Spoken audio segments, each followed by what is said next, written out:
concepto de gestión de patrimonios, en el que los clientes y sus necesidades son la prioridad, en el que la independencia en la selección de productos y en el asesoramiento son una realidad.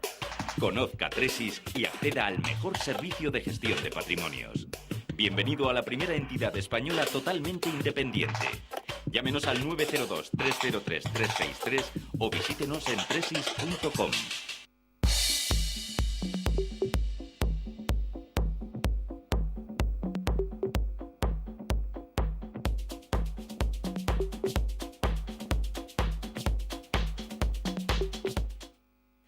Arranca táctica y estrategia. En los próximos minutos vamos a intentar explicarles qué es lo que está pasando en los mercados, dónde están los riesgos, dónde están las oportunidades. Vamos a ver las luces y las sombras y lo vamos a hacer con la ayuda de Tresis. El objetivo es que usted rentabilice su dinero. ¿Quiénes nos acompañan en esta noche? Que les aviso, va a ser un poquito especial porque vamos a tener unas cuantas sorpresas. José Miguel Maté, de Tresis, ¿preparado? Muy buenas noches. Claro, siempre preparado. ¿Tenemos Muy buenas sorpresas? noches. ¿Sí? Aviso. Y en listo. esta casa puede pasar cualquier cosa. Bueno, pues nada, encantado. ¿Qué tal la semana? Bien, bien. Bueno, después de un fin de semana un poquito así dudoso, ¿no? Con las cosas, yo creo que bien, preparados. Preparados. Nos acompaña Ramón Pereira. Ramón, muy buenas noches, bienvenido. Hola, Susana. ¿Preparado también? Muy preparado. Para el mes de mayo, ¿se presenta mejor que abril? La temporada de comuniones ha empezado fenomenal.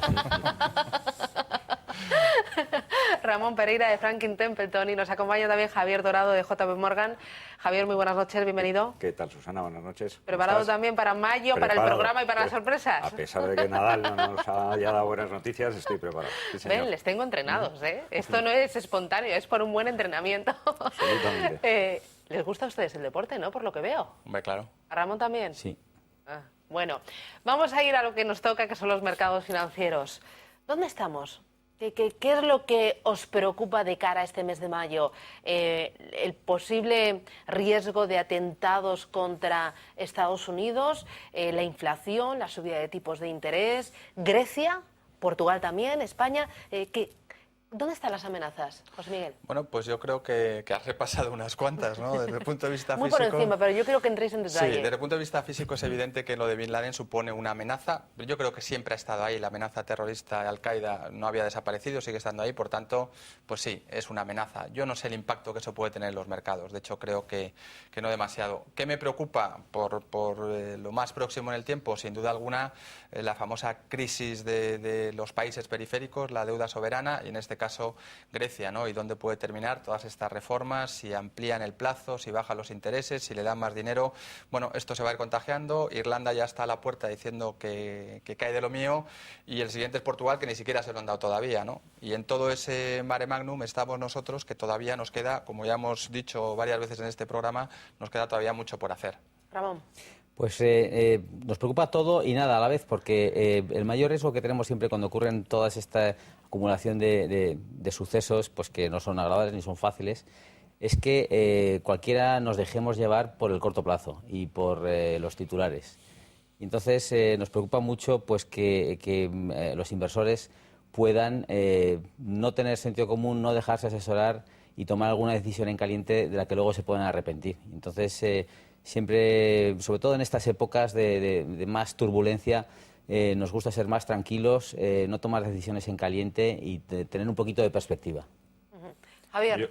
Yo estoy completamente de acuerdo con Ramón, porque además, como tú bien sabes... Pero eso es la teoría, luego la práctica cuesta. Claro, no, por supuesto, pero bueno, como bien sabes, no solo en los últimos meses, sino en los últimos años han ocurrido un montón de cosas, pero de una forma o de otra, pues yo creo que hemos conseguido ir conteniendo todas ellas en los mercados.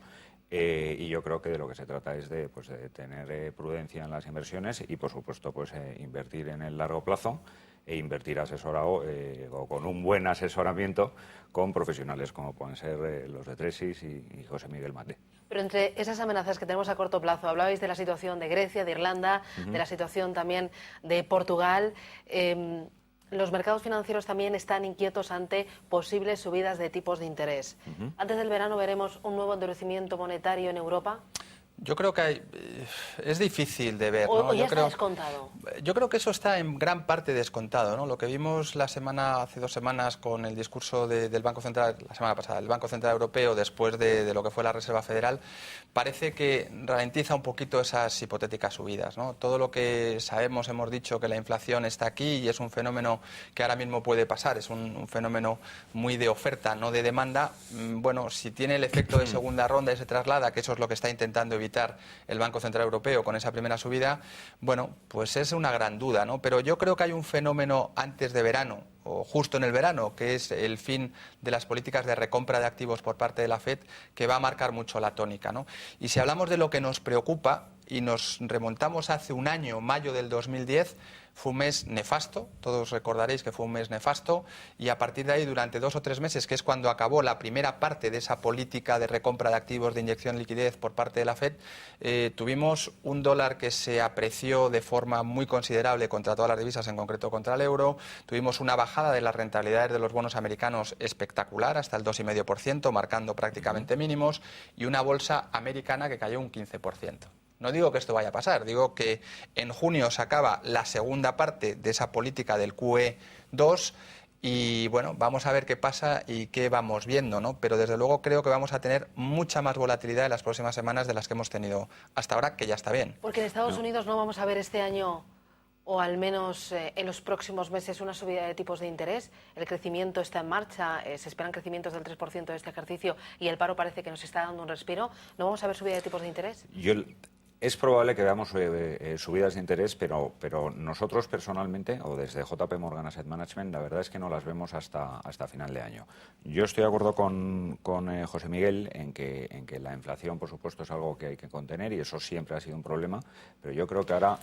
Claro, estamos hablando de la inflación que está motivada sobre todo por el encarecimiento de las materias primas. Yo el otro día he echado un vistazo a la subida de la onza de oro, a la subida del petróleo. El petróleo, por ejemplo, desde principios de este ejercicio acumula una subida cercana al 10%. La onza de oro también está en récords históricos. El precio de los alimentos ha subido un 3,3% desde principios de este ejercicio, pero al mismo tiempo está bajando el dólar, ¿no? Que eso nos tendría que dar un pequeño respiro, que no es para tanto. Pero esa es la gran duda ahora, ¿eh? Susana, perdóname, Javier, pero ahora mismo el dólar, desde el viernes pasado a hoy, se ha apreciado casi un 5%. 5%. Que no es poco. ¿Y por qué? ¿Por qué esa apreciación? Bueno, el viernes pasado, a última hora, cierre de mercado, había un rumor fruto de esa reunión secreta a la que luego algunos miembros de la Unión Europea no han sido invitados, o sea, una cosa un poco kafkiana, que se rumoreaba que los propios griegos habían solicitado, luego ha sido totalmente desmentido, pero que habían solicitado su salida del euro, ¿no?